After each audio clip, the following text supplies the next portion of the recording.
Mis on over-optimism tendency? See on inimpsühholoogiline kalduvus olla pidevas ülemäärase optimismi seisundis. Vaadake, inimestel on kalduvus olla pidevas ülemäärase optimismi seisundis, olgu nende olukord siis halb või olgu nende olukord isegi hea. Alati nad on ülemäärase optimismi seisundis, valdavas enamuses. Üks konkreetne näide võib olla küsimus seoses loterii võitmise tõenäosusega. Inimesed ostavad loteriisid, tõenäosus, et nad võidavad, on sisuliselt olematu, kuid ikkagi neil on selline optimistlik seisund, nad hoiavad seda loteriid käes, nad mõtlevad oma võidu peale. Üks konkreetne näide, mis selle inimpsühholoogilise kalduvuse kohta käib, on ka see, et täna on see eriti aktuaalne. Me oleme erinevates kriiside kobarates. Ka täna ostavad inimesed uusi kodusid, kallimaid autosid, uskudes, et nende sissetulek suureneb õige pea. Konkreetne näide Peetri kohta.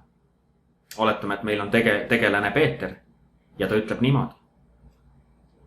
Ma ostan endale täna 2020 suvel uue kodu, sest ma soovin elada uuemas kodus, see toob kaasa küll suuremad laenumaksed, aga Peeter on optimistlik, et tema sissetulekud suurenevad ja ta ignoreerib täielikult seda, et tegelikult on kätte jõudnud väga sügav majanduskriis, meid kummitab viirusekriis, aga Peeter ostab ikkagi uue kodu, sest ta on optimistlik. Selle näite puhul me näeme, kuidas on inimene ülemäärase optimismi seisundis vaatamata teda ümbritsevatele tingimustele. Ja küsimus sulle, kas sina pead oma reklaamikampaaniates silmas seda, et inimestel on inimpsühholoogiline kalduvus olla pidevas ülemäärase optimismi seisundis?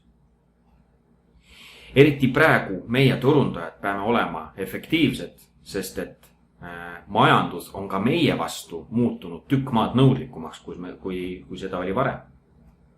Nii et kui sind huvitab see, kuidas kasutada oma reklaamikampaaniates efektiivselt inimpsühholoogilisi kalduvusi, kuidas neid kasutada ja kuidas neid mitte kasutada, siis kirjuta mulle personaalne sõnum, teeme online konsultatsiooni ja vaatame kõik asjad üle. Nii et kirjuta mulle personaalne sõnum. Tšau!